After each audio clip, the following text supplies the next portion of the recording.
Buonasera, siamo qui col Presidente della Regione, il dottor Luca Zaia, Buonasera. buonasera Presidente, e al quale vorrei fare alcune brevi domande. Signor Presidente, dopo una brillante e velocissima carriera politica che l'ha vista passare da Presidente della Provincia di Treviso a Ministro dell'Agricoltura, lei è stato riconfermato alle recenti elezioni a governare il Veneto per la seconda volta. Quali sono oggi, nel 2015, le sfide che deve affrontare come governatore della regione più produttiva d'Italia? Sì, più produttiva da un lato, dall'altro anche più problematica rispetto a quello che sta accadendo grazie alla crisi o per causa della crisi. Basti pensare che in questo momento noi abbiamo 170.000 disoccupati. Un ragazzo su tre sotto i 30 anni non ha lavoro e due sono precari. E abbiamo anche ovviamente un tasso di disoccupazione che riguarda gli immigrati, 42.000 sono immigrati e quindi la vera sfida per noi oggi è uscire da questa crisi con velocità, rifar partire il Veneto e riportarlo ai livelli di prima e penso che le aziende che hanno saputo internazionalizzare hanno dimostrato che questa sia la soluzione. L'immigrazione è diventata un problema che prescinde dalla capacità delle regioni e dallo stesso Stato italiano ad accogliere chi cerca una vita migliore nel vecchio continente. Come possiamo oggi convincere l'Europa, spesso latitante, a prendersi a cuore un'emergenza di così vaste proporzioni? Inoltre, le sembra giusto che mentre noi accogliamo con mezzi e personale spesso inadeguati centinaia di migliaia di persone, altri stati europei chiudono le frontiere violando i trattati? Ma io sarei sostanzialmente per togliere il premio Nobel della pace dato all'Europa. Perché l'Europa oggi è un'Europa che non esiste, è un'Europa che ha almeno una decina di stati membri che hanno di fatto chiuso le frontiere. Nel momento in cui sto parlando abbiamo la Germania che chiude all'ingresso di nuovi immigrati, abbiamo l'Olanda che fa la stessa cosa, insomma un po' tutti, penso alla Bulgaria, a quello che sta accadendo in Ungheria, a quello che accade in Serbia, e anche se la Serbia ancora non è ovviamente nell'UE. Però dico anche che in questo momento siamo davanti a un esodo biblico. L'Europa deve dimostrare di avere una dimensione politica. Quella dimensione politica gli Stati Uniti hanno dimostrato di averla come Stato federale, ma l'Europa oggi non è uno Stato federale. L'Europa oggi è un coacervo di Stati che fra l'altro comunicano con una ventina di lingue differenti e con storie e culture differenti e i risultati si stanno vedendo. Un fallimento dell'Europa allora come... Ma di fatto l'Europa è già fallita fin da prima. Oggi il tema immigrazione evidenzia ancora di più questo fallimento. Alla luce delle recenti polemiche con la Chiesa, che chiede una maggiore disponibilità ad accogliere i migranti, è giusto criticare l'operato dei prelati in un Veneto storicamente cristiano-cattolico? Non teme che le risposte punzecchianti date alla Chiesa da Salvini, e in certi casi anche da lei ai vescovi, possano rivelarsi un boomerang e farvi perdere il consenso di un elettorato moderato e tradizionalista che vede nella Chiesa un punto di riferimento? No, io penso proprio di no, penso che le dichiarazioni si fanno in base alla convinzione personale, alle idee, non alla ricerca del consenso, perché se fosse così dovremmo essere muti tutto il giorno. Quando un cardinale dice che siamo piazzisti a quattro soldi, diciamo che non sta parlando come un alto prelato, ma sta parlando come qualcuno che comunque usa un linguaggio che non è tipico di un religioso. Quando un cardinale dice e generalizza dicendo che i politici sono tutti corrotti e ladri, mi offende. Mi offende perché sono una persona onesta e vivo nell'onestà, me lo dico da solo, penso di averlo dimostrato con tutte le inchieste che sono state in regione. E allora io penso che oggi se la Chiesa, da un lato il Papa predica il Vangelo ed è giusto che sia così, il Papa ha sempre ragione, il Papa è rappresentante di Dio in terra, però dall'altro poi gli intermediari devono capire che non sono il Papa, devono capire che devono rendere esecutive le scelte che fa il Papa. Abbiamo 25.000 parrocchie, quindi se predichi l'ospitalità, mettendo una famiglia su ogni parrocchia, come dice il Papa, vuol dire che almeno potremmo ospitare 100.000 immigrati in tutte le parrocchie italiane. Questi sono i dati. I dati di fatto invece ci dicono che le parrocchie italiane non stanno ospitando gli immigrati. Passiamo all'argomento più leggero. Qual è la sua tipica giornata da governatore? Beh, lo sto vedendo anche in questo momento, sono le 8 di sera e sto ancora ricevendo. Regione, molto spesso in regione, ufficio, ricevimenti, ma anche vedere cantieri. Domani per dire sarà molto probabilmente vedere l'esito di un'altra ennesima tromba d'aria spero ancora più piccole in quel di Morgano, quindi in provincia di Treviso, ho appena parlato con il sindaco, insomma sempre sul pezzo. Dopodomani sarò a Roma, quindi mercoledì e giovedì, per parlare di infrastrutture, di opere pubbliche e avanti così.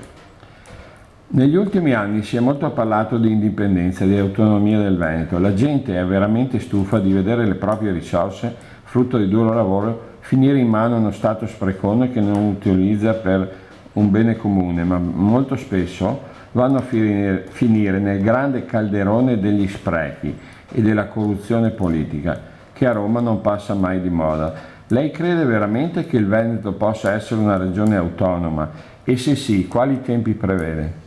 Il referendum per l'autonomia di fatto lo si può già fare perché abbiamo istituito la legge, è stata impugnata, ma alla fine abbiamo avuto anche una ragione, nel senso che la consulta dice alla fin fine che noi all'interno di un definito binario possiamo fare il quesito ai veneti. Per l'indipendenza la strada è più tortuosa. Io penso che tutti e due i referendum debbano essere celebrati, però è altrettanto vero che abbiamo un elemento di lettura che è molto più autorevole della questione veneta, che è quello catalano. Catalogna ha 80 anni di storia indipendentista, prima con Jordi Pujol, adesso con Artur Mas, però voglio ricordare che Catalogna aveva annunciato un referendum per il 9 novembre 2014 e questo referendum non l'ha mai celebrato. Ha fatto una consultazione spontanea, ma non ha fatto il referendum. Ora siamo in questa fase storica nella quale Artur Mas dice di voler andare ad elezioni anticipate e dice ai catalani: se avrò più del 50% sarà come aver fatto il referendum. Poi dice anche ci sarà una roadmap di 18 mesi per approntare il tutto. Io dico, vediamo cosa accade in Catalogna, perché fino ad oggi, lo dico soprattutto a quelli che hanno sempre sostenuto che Veneto doveva fare come la Catalogna, se Veneto avesse fatto come la Catalogna avrebbe fatto nulla fino ad oggi, perché il dato politico tutt'oggi è che in Catalogna ancora non si è fatta l'indipendenza. Quindi vede un Veneto indipendente prima della fine del suo mandato? Io spero che si possa celebrare sia l'uno che l'altro referendum, sia quello per l'indipendenza che per l'autonomia. Non si cannibalizzano a vicenda come dice qualche indipendentista, perché vorrei ricordare che l'unico Stato in Europa che ha fatto il referendum indipendentista è stata la Scozia, ma lo ha fatto dopo aver fatto l'autonomia, la devolution. Quindi non è vero che avere l'autonomia significa non volere l'indipendenza, è un percorso sicuramente meno tortuoso e più logico. Il governo Renzi ancora una volta ha dimostrato che è molto facile parlare e promettere, più difficile invece realizzare le riforme che urgono all'Italia per essere all'avanguardia e al passo con i tempi. La gente è stanca di sentirsi ripetere le stesse cose dai politici. L'assenteismo è diventato uno dei partiti di oggi. Come può sperare la politica ed il politico di riconquistare coloro che delusi non votano più? Esiste oggi la possibilità di rinnovare il modo di far politica, ritornando a farla fare a gente che crede nei valori più che ai lauti stipendi che ne conseguono? Intanto manderei un messaggio ai cittadini. Se siamo convinti che la politica deve essere in mano agli onesti, bisogna cominciare anche ad avere il coraggio di non generalizzare. Perché i politici non sono tutti ladri, vuol dire che automaticamente mandando via questi politici, quelli nuovi saranno tutti ladri. E quindi sarebbe come un po' la battaglia del pane durante le giornate di Milano, lo racconta Manzoni, dice la piazza era piena, tutti volevano vedere cosa accadeva e tutti sono stati in punta di piedi. Il risultato è che tutti non vedevano come prima. Allora penso che sia fondamentale cominciare a identificare le persone per bene. Ci sono tanti amministratori, a prescindere dai partiti, per bene. Poi quelli disgraziati, quelli che si comportano male, punirli seriamente. Hanno ragione i cittadini quando si lamentano del fatto che poi ti contestano che so di aver rubato 10, 20, 30 milioni di euro e poi alla fine non vai in galera e non paghi nulla. Questo è il vero tema, la certezza della pena e la vera punizione, perché chi ruba amministrando effettivamente commette un reato che è un reato molto pesante rispetto ad altre forme di furto, fermo restando che tutti gli altri sono ladri. Per cui penso che sia fondamentale questo. Poi è la partecipazione, il cittadino non è che può avere come alibi il fatto che i politici sono tutti ladri e quindi non si interessa più, perché la politica è l'essenza della vita di una comunità, è la base della democrazia, che piaccia o non piaccia. Penso che qualcuno per protesta vota Grillo, vota dei politici. Quindi non è vero che contro i politici voti qualcun altro, voti altri politici, infatti poi vanno a amministrare e fanno anche loro quello che possono fare. Forse un sistema che premi più le persone cioè che si conoscono, votare le persone che si conoscono rispetto. Sì, l'elezione diretta c'è già, però anche i cittadini devono avere un po', come si può dire, farsi prendere meno dalla demagogia ed essere oggettivi. Faccio un esempio. Si dice sempre che i politici non debbano vivere di politica. A me sembra sacrosanto. Però se un politico si facesse una partita IVA e facesse un'attività, sarebbe inviso e segnato sempre come colui che approfitta della sua posizione, che so, per vendere frutta e verdura nel rione sotto casa, piuttosto che fare l'immobiliarista o fare il medico o qualcos'altro. Basta capirci. Se il politico non deve vivere di politica, ben venga, ma lasciateli in pace, lasciateli lavorare. Cosa fa il presidente della regione nel suo tempo libero, oltre che allenarsi per le corse alle quali spesso partecipa? Quanto tempo passa davanti alla TV? Quanto al computer e sui social? Cura lei direttamente i suoi rapporti con i followers, alla Salvini, oppure ha una squadra che se ne occupa al suo posto? No, le risposte le curo io. Non guardo mai la TV. Quindi, notizia che io non so neanche cosa ci sia in TV, perché non l'accendo mai, non so neanche come, cioè cosa ci sia, perché proprio ormai per abitudine non guardo la TV, cioè io potrei vivere in un'abitazione senza televisore. E dall'altro credo molto in social media, passo ore, le ore canoniche magari che ti capita di essere libero, dai un'occhiata. Ad esempio è più facile acquisire informazioni all'ultima ora vedendo una pagina Facebook come la mia, che è piena di followers, e quindi il sistema del network mi porta un sacco di informazioni, che magari navigare su dei siti per cercare l'informazione. C'è stata una trombadaria, io sono sicuro che nella mia pagina ci sono già le foto, magari se vado nei siti ancora le foto non ci sono. Di tutti questi anni passati ad amministrare la cosa pubblica, qual è il più bel ricordo e la più grande soddisfazione che ricorda con piacere, e qual è la più cosciente delusione? Ricordo c'è il rapporto con i cittadini, abbiamo fatto un sacco di belle cose, cioè penso alla sanità, penso alle rotatorie, alle tante iniziative. Non si ricorda mai che la mia provincia, Treviso, nel 2000 ha chiuso tutte le discariche, cioè nessuno lo ricorda mai, noi abbiamo chiuso tutte le discariche, siamo gli imperatori della raccolta differenziata. E una cosa che non è una battaglia ormai che è persa, ma penso per tutti noi amministratori, è la lotta alla burocrazia. La burocrazia è una bestia, un mostro che si alimenta tutti i giorni, e qualcuno pensa maldestramente che sia colpa del politico. La burocrazia è un fatto culturale. Basti pensare che siamo in un paese nel quale se ti bocciano il figlio a scuola ricorri al TAR. E questa che cos'è? È la burocrazia che anche l'ultimo dei cittadini invoca per difendere un suo diritto. Adesso siamo un paese che è stato allevato con mi manda Lubrano, attenti chi vi frega, fategli pagare il conto, abbiamo gli uffici legali davanti agli ospedali che difendono per i danni della sanità, cioè questo è quello che accade.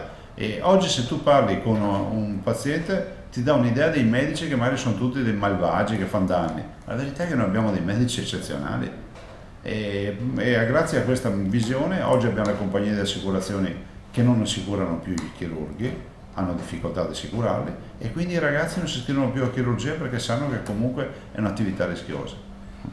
Questo è quello che accade. Mi viene difficile immaginarla seduta davanti a un caminetto in pantofole a leggere un buon libro alla scadenza del suo mandato di governatore del Veneto. Tra 5 anni o qualche anno meno, come vede il suo futuro politico? Si candiderà alle europee? Ha mai accarezzato l'idea, visto il suo percorso politico brillante, di diventare primo ministro? No, guarda, io non ho... Intanto sono un fatalista, questo bisogna dirlo, cioè non ho mai cercato le cariche, e quelli che mi conoscono lo sanno. E penso che ci sia un sacco di spazio in politica anche per i tanti ragazzi che stiamo allevando. Penso che ci siano tante persone in gamba, e da qui ai prossimi anni si vedrà. Guarda, cioè, in politica 5 anni sono... Basta immaginare, girarsi indietro e vedere cosa è accaduto negli ultimi 5 anni per capire cosa significano 5 anni di politica. Ha un sogno che vorrebbe vedere realizzato prima della fine del suo mandato? Essere libero. La libertà è un valore che si perde facendo questa attività. Cioè, sembra strano, però quando hai una carica pubblica, soprattutto con la pressione mediatica di oggi, e la pressione dei social media, del fatto che tutti hanno un telefonino in tasca, ti filmano ovunque, eccetera, è una limitazione della libertà fortissima. Magari mi metto nei panni dei cittadini che pensano ma quelli si prendono un sacco di soldi e ancora si lamentano. No, non è così. la libertà non ha valore, e chi ha la libertà, che può permettersi di fare una passeggiata senza che nessuno abbia modo di interferire nella sua passeggiata, non sa che grande valore è. Bene, per concludere, un messaggio che vorrebbe lanciare ai giovani che si affacciano alla vita del mondo del lavoro e che nonostante tutto vogliono credere nella possibilità di un futuro migliore qui in Veneto, piuttosto che in altri paesi europei. No, guarda, io penso questo, penso che ci sono tanti ragazzi che vanno all'estero e fanno bene, perché comunque una bella esperienza internazionale serve, quindi io non vado a demonizzare, e finiamola anche con il venderla come fuga dei cervelli, no? Poi ricordiamo che molti di questi cervelli che se ne vanno a lavare i piatti, vanno a fare i camerieri, perché anche qui finiamo con le aziende metropolitane che vanno tutti all'estero e riempiono di soldi, perché non è così. Ve li posso presentare io i ragazzi che sono sfruttati all'estero come sarebbero sfruttati qui. Ultimo aspetto, quello dico sempre ai ragazzi, noi non possiamo avere una visione negativa. Io mi sono laureato in un anno, nel 1993, quando lo spread era a 600 punti. Nessuno però sapeva che lo spread era a 600 punti, perché non c'era Facebook, non c'erano i social media, non c'era l'informazione di oggi. Però ai ragazzi dico, il Presidente della Regione che avremo fra 10 anni, probabilmente oggi ha 20 anni, 18 anni, avremo un nuovo preside della facoltà, avremo un nuovo rettore dell'università, avremo i nuovi ingegneri che progetteranno le strade, avremo i nuovi medici, avremo i nuovi imprenditori, cioè il mondo non si ferma e sono tutti i ragazzi di oggi. Ovvio che 1 su 100 ce la fa, o 1 su 1000, ma è sempre stato così. Per concludere, infine mi dica qualcosa di sinistra. Sinistra piave, l'unica sinistra che tira.